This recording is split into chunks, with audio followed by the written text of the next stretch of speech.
The house felt too big after Helen passed. 3 bedrooms, 2 bathrooms, a finished basement I never used anymore. But it was paid off, and I had my routines. Coffee at 6, breakfast by the window watching the Cardinals at the feeder, then the crossword puzzle from the Toronto Star. Tuesdays I drove to the Legion. Thursdays I met my buddy Frank at Tim Hortons. Saturdays were for hockey on the television. Even though the Leafs kept breaking my heart year after year, I was 65 years old, and I'd earned this quiet. Helen and I never had children. We'd tried for years, went through all the tests, all the heartache. Eventually we made peace with it. We had each other, and we had our nieces and nephews. Dorothy's kids especially. My sister Dorothy had 3 boys, and I'd always tried to be there for them. Birthday cards with money inside, taking them to Blue Jays games when they were young. I figured that was my role. The uncle who showed up. The watch collection sat in my study, in the glass cabinet Helen had given me for our 30th anniversary. 12 watches, spanning 3 generations. My grandfather's 1,951 Omega Seamaster. My father's 1,968 Rolex Submariner. A Patek Philippe my father had bought in 1975 for his 40th birthday. Others I'd collected over the years. Helen used to tease me about them. "George, you can only wear one at a time," she'd say, laughing. But she understood. These weren't just watches. They were history. They were the men who'd raised me. My father had worn that Rolex every single day until Alzheimer's took his memory. Even then, even when he couldn't remember my name, he'd reach for his wrist in the morning, looking for it. When he passed, I'd had it cleaned, serviced, and placed it in the cabinet. I couldn't bring myself to wear it. It was his. I was polishing the glass one October afternoon when my phone rang. Dorothy. "George, I need to ask you something." Her voice had that edge to it. Stressed. "What's going on?" "It's Marcus. He lost his apartment. Some dispute with his landlord. He needs a place to stay for a few weeks while he sorts things out. I'd take him, but you know Brian's back is acting up. And we've only got the one spare room with all Brian's medical equipment now." Marcus, 32 years old, Dorothy's youngest. I hadn't seen him in maybe 2 years, not since Helen's funeral. He'd shown up late, left early, spent most of the service on his phone. "What happened with the landlord?" Dorothy hesitated. "He says the landlord's being unreasonable about some damage to the unit. You know how these landlords are." I knew what she wasn't saying. I'd heard stories over the years. Marcus had always been the difficult one. Dropped out of college twice. Couldn't hold down a job. Dorothy and Brian kept bailing him out, kept making excuses. But he was family. And I had 3 empty bedrooms. "Sure," I said.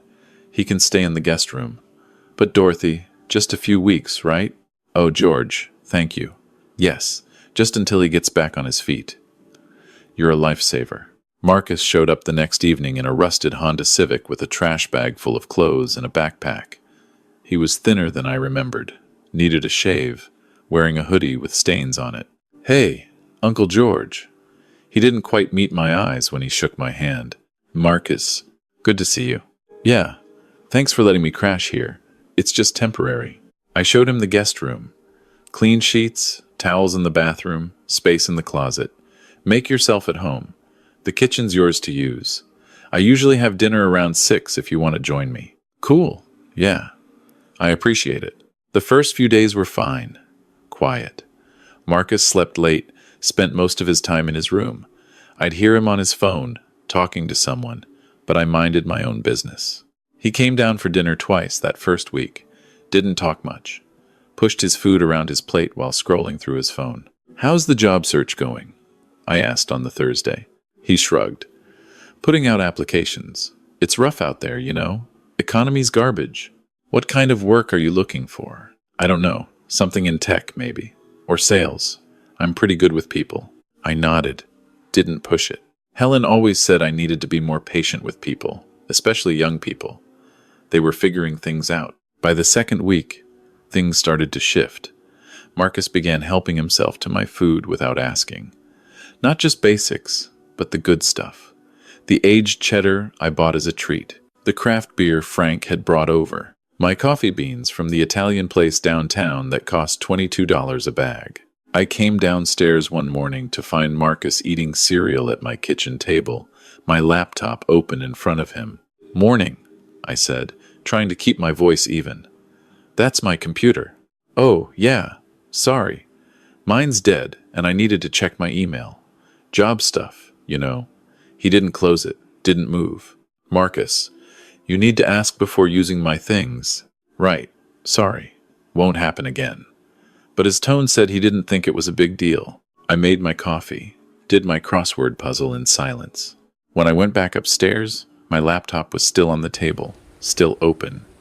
He'd left his email up. I closed it, brought it to my study. That weekend, I went to watch hockey at Frank's place. When I came home around 9, there were 5 people in my living room I'd never seen before. Beer bottles on my coffee table. Someone had ordered pizza, and the empty boxes were stacked on my kitchen counter. The television was blasting some show I didn't recognize. Marcus was on the couch, laughing at something on his phone. "Marcus." I had to say it twice before he looked up. "Who are these people?" "Oh, hey, Uncle George. These are some friends. We're just hanging out." In my house, without asking me. One of the guys on my recliner smirked. A girl with purple hair looked uncomfortable. "Yeah, sorry. I figured it'd be cool. You weren't here. I need you to ask them to leave." The room went quiet. Marcus stared at me for a long moment, then stood up. "All right, guys. Party's over. My uncle needs his beauty sleep." They filed out, a couple of them muttering things I couldn't quite hear. Marcus didn't apologize again, just went upstairs to his room and closed the door. I cleaned up the bottles, the pizza boxes, the chip crumbs ground into my carpet. It was past midnight before I finished. I sat in my chair, in the quiet house, and wondered what I'd gotten myself into. The next morning, I had the talk I should have had from the beginning. "Marcus, we need to set some ground rules. This is my home. You're welcome here, but I need you to respect my space. That means asking before using my things. No guests without permission. And we need to talk about a timeline. How long until you find a place?" He was eating my cereal again. Didn't look up. "I don't know, man. I'm trying. It's not like apartments grow on trees. I understand it's difficult, but we agreed on a few weeks. It's been 2.5 weeks now." "Jesus, George. I didn't realize you were counting the days." He said my name, not uncle. Said it with an edge. "I'm not trying to be difficult. I'm just asking for a plan."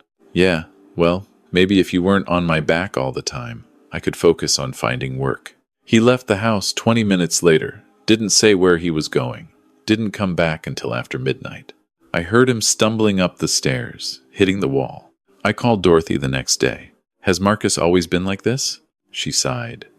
The kind of sigh that said she'd been expecting this call. "Like what?" "Entitled. Disrespectful. He's going through a hard time, George. He's always been sensitive. Needs things done a certain way." "He's 32 years old, Dorothy. I know how old my son is." Her voice went cold. "Look, I appreciate you helping him out. If it's too much, I can try to find somewhere else for him to go." I should have said yes. Should have told her to pick him up that day.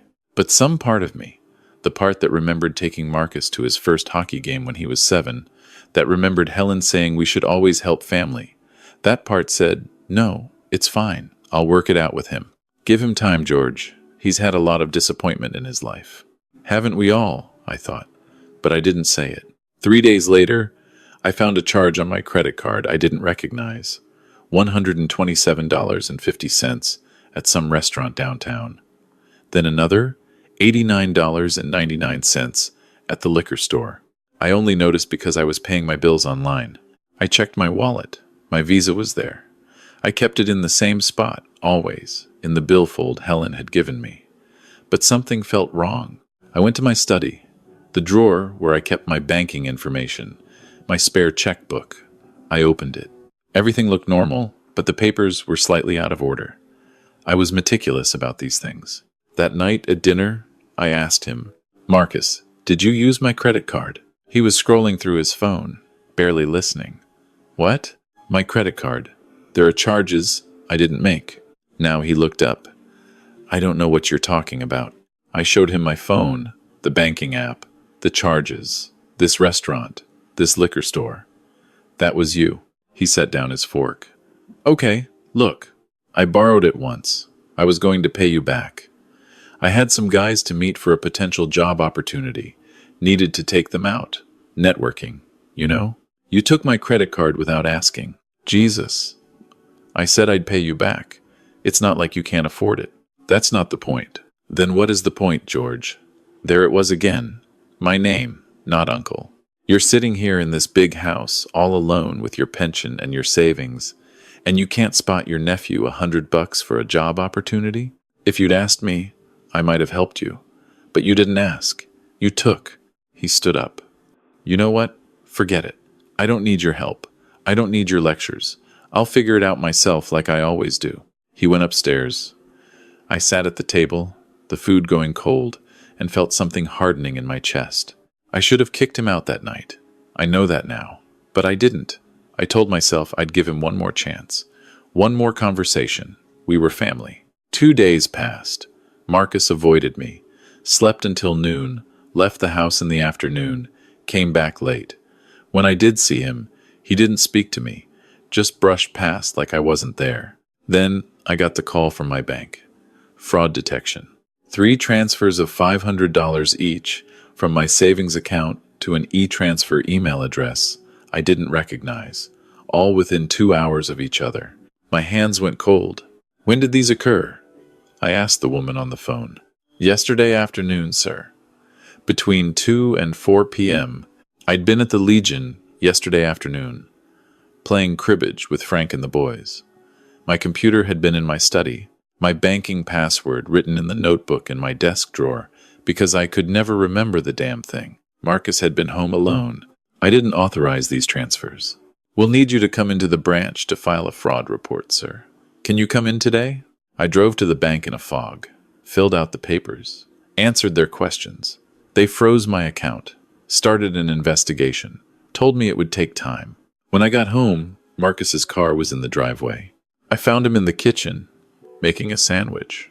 Marcus, I need to ask you something, and I need you to tell me the truth. What now? He didn't turn around. Did you transfer money from my savings account? His hand stopped, holding the knife over the peanut butter. No. The bank flagged 3 transfers yesterday. $1,500. I didn't make them. He turned around now. And you think I did? You were the only one here. So you're accusing me of stealing from you. I'm asking you for the truth. I didn't touch your money, George. Maybe you forgot. You're getting old, you know. Maybe you're getting confused. The disrespect in his voice. The casual cruelty of it. Something snapped. Get out. What? Get your things and get out of my house. You're kicking me out over some mix-up at the bank? You stole from me. You took my credit card. You transferred my money. And you're standing here lying to my face. His expression changed. The fake confusion dropped away, replaced by something cold. You can't prove anything. I don't need to prove it to you. This is my house. I want you out. Fine. He threw the knife into the sink. I'll go. But good luck getting your money back. Those transfers are long gone. He said it so casually, confirming everything. What did you spend it on? He laughed. Actually laughed. What do you think? Rent? No, George. I spent it on having a good time. On things that matter. Not sitting in this depressing house looking at dead people's watches. You need to leave. Now. I'll leave when I'm ready. You can't just throw me out. I have tenant rights. I pulled out my phone. Then I'm calling the police. Go ahead. Call them. Tell them your nephew borrowed some money. See how far that gets you. My finger hovered over the 9. Part of me still couldn't believe this was happening. This was Dorothy's son. This was the kid I'd bought hockey cards for. Taken to movies. Written checks for every birthday and Christmas for 32 years. Last chance, Marcus. Leave on your own. He stared at me. Then he walked past me, up the stairs. I heard him in his room, moving around. I thought he was packing. I went to my study, sat at my desk. My hands were shaking. I opened the drawer with my father's papers, his letters, the things I kept to remember him by. And that's when I saw it. The cabinet. The glass door was open. I always kept it locked. I stood up so fast my chair fell over. The watches. I moved to the cabinet, my heart pounding in my ears. I counted them. 1, 2, 3, 4, 5. 7 were missing. The Rolex. My father's Rolex. The Patek Philippe. The Omega. 4 others I'd collected over the years. Gone. I couldn't breathe. I put my hand on the cabinet, steadying myself. Footsteps on the stairs. Marcus's voice, calling back to me. "I'm heading out, George. Thanks for the hospitality." I walked out of my study. He was at the front door, backpack over his shoulder, trash bag in his hand. "Where are my watches?" He froze. Didn't turn around. "I asked you a question. Where are my father's watches?" He turned slowly, and he smiled. Actually smiled. "I don't know what you're talking about. The cabinet in my study. 7 watches are missing, including my father's Rolex." "Huh, that's weird. Maybe you should be more careful about locking things up." I moved toward him. "Give them back. Right now. I told you. I don't have your watches. Maybe you misplaced them. You know, with your memory going and all. You stole them. Prove it." He adjusted his backpack. "Like I said, those things should have been locked up. It's not my fault you're careless." He reached for the door handle. I called 911. "What are you doing?" Marcus's voice, for the first time, held uncertainty. "Police, please." I kept my eyes on him. "I need to report a theft." "You're really going to do this? Over some watches?" The operator came on. "What is your emergency?" "My name is George Morrison. I'm at 247 Oakwood Avenue in Etobicoke. My nephew has stolen property from my home and is attempting to leave with it." "Sir, is anyone in danger?" "No. But he has approximately $40,000 worth of watches in his possession that belong to me. He's at my front door right now." Marcus's face went pale. 40,000? You're insane." The operator was asking me questions, describing Marcus, saying officers were on the way. Marcus bolted, grabbed the door handle, yanked it open. I watched him run down my front walk, throw his bag in the car, peel out of my driveway.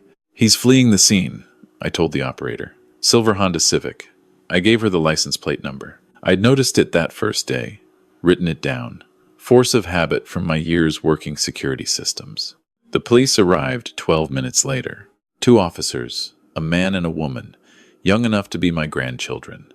I showed them the cabinet, showed them my records, my insurance papers with photographs and serial numbers of every watch, showed them my bank statements, the fraudulent transfers. "And you're certain it was your nephew who took them?" the female officer asked. "He was the only other person in this house. He admitted to taking my credit card. He made a comment about the watches just before he ran. They took my statement, told me they'd file a report, said they'd be in touch. I called Dorothy. She deserved to hear it from me." "You did what?" Her voice was shrill. "You called the police on Marcus?" "He stole from me, Dorothy. $1,500 from my bank account. 7 watches worth $40,000. Those watches, George, he probably thought they were just old junk sitting there. He knew exactly what they were worth. And they weren't junk. They were Dad's.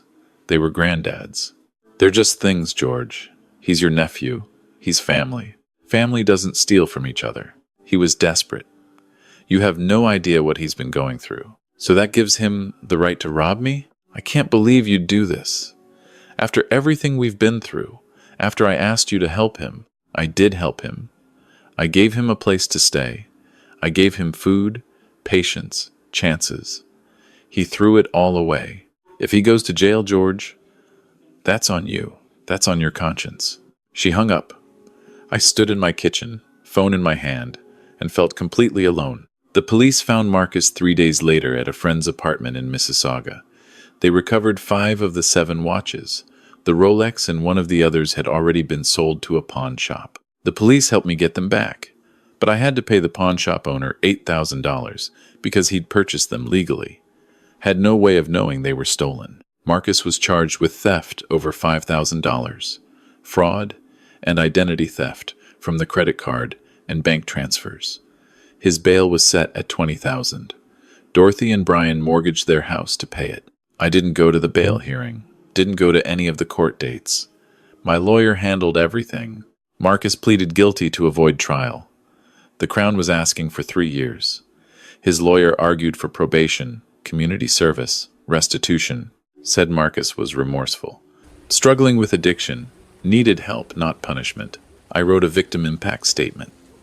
Told them about my father, about the Rolex he wore every day of my childhood, about polishing these watches with my own father when I was a boy, learning their mechanisms, their history, about Helen teasing me but understanding why they mattered, about what it felt like to open that cabinet and find them gone. The judge sentenced him to 18 months in prison, plus 2 years probation.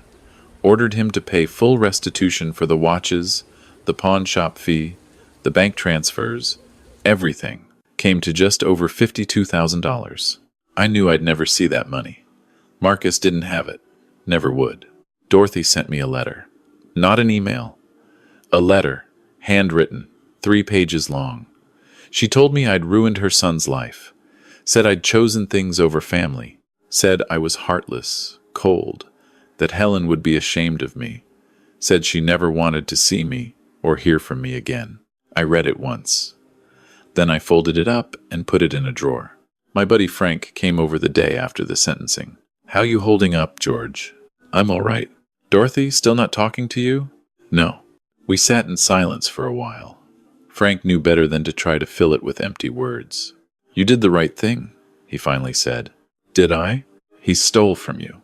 He violated your home. Some lines you don't cross, even with family." Dorothy thinks I should have just let it go. Given him another chance.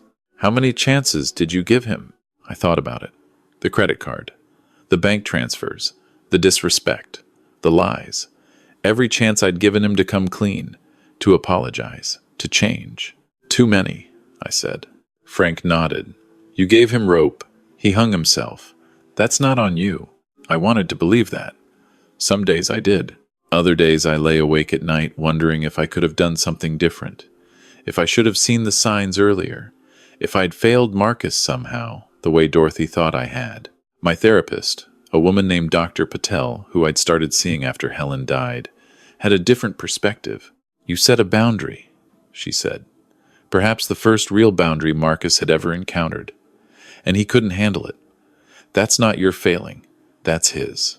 His mother thinks I destroyed him. You held him accountable. Those are not the same thing. It feels the same. I know. But consider this, George. If you'd let it go, what would you have taught him? That he can steal, lie, manipulate, and face no consequences as long as he's family? How would that help him? I didn't have an answer for that. The watches sit in their cabinet now. I had a better lock installed. I polish them every Sunday, the way my father taught me. The Rolex is back, though it hurts to look at it now. The memory is tainted, but I wear it sometimes. On Tuesdays when I go to the Legion, on Thursdays when I meet Frank at Tim's, my father wore it through everything life threw at him, the good and the bad. It kept ticking. I'm learning to do the same.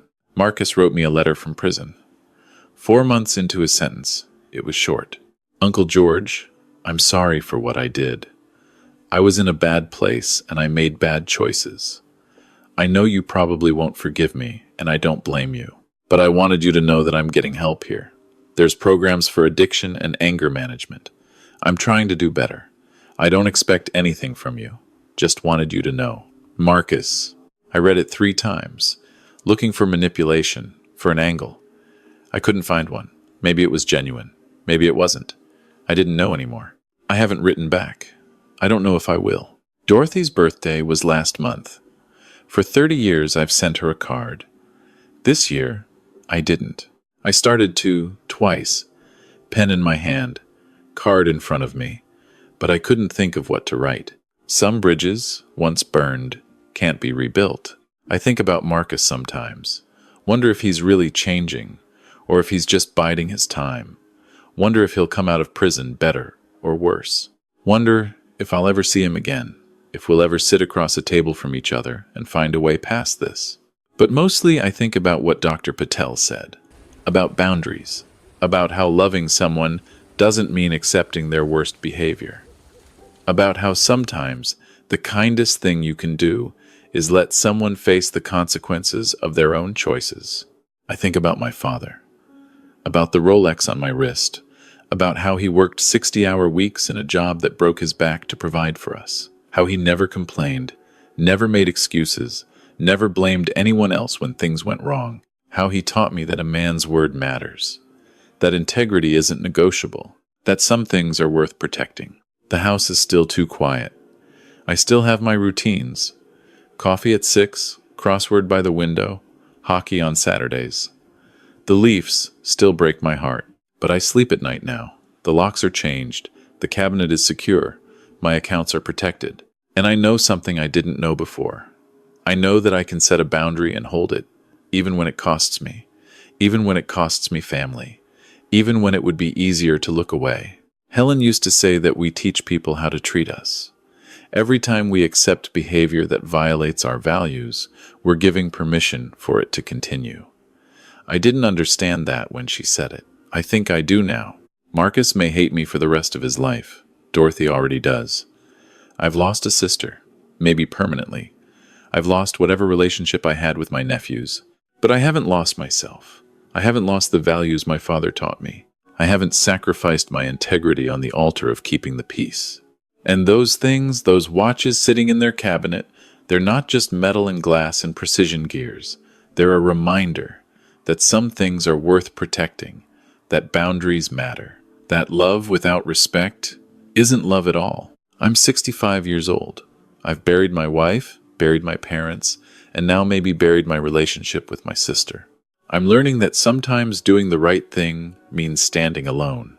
But I'm still standing, and that has to count for something. The Rolex on my wrist keeps ticking, just like my father's heart kept beating through every hardship he faced. I can hear it in the quiet of my house, a steady rhythm, a reminder that time moves forward, whether we're ready or not. I think I'm ready now, ready to accept that not every story has a happy ending, that some relationships can't be saved. That family is important, but so is self-respect. And maybe, just maybe, somewhere down the line, Marcus will understand that too. That the real gift I gave him wasn't a place to stay or money to spend. It was the truth that actions have consequences, that stealing has a price, that you can't take from people who love you and expect them to keep opening their doors. I don't know if he'll learn that lesson. I hope he does, for his sake, not mine. But whether he does or doesn't, I'll be here, in this too big house, with my routines and my watches and my hard-won peace. And I'll know that I did what my father would have done. I stood up for what mattered. I protected what was mine to protect. And I'll keep moving forward, one day at a time, the way that Rolex keeps ticking, steady, unbroken, still here,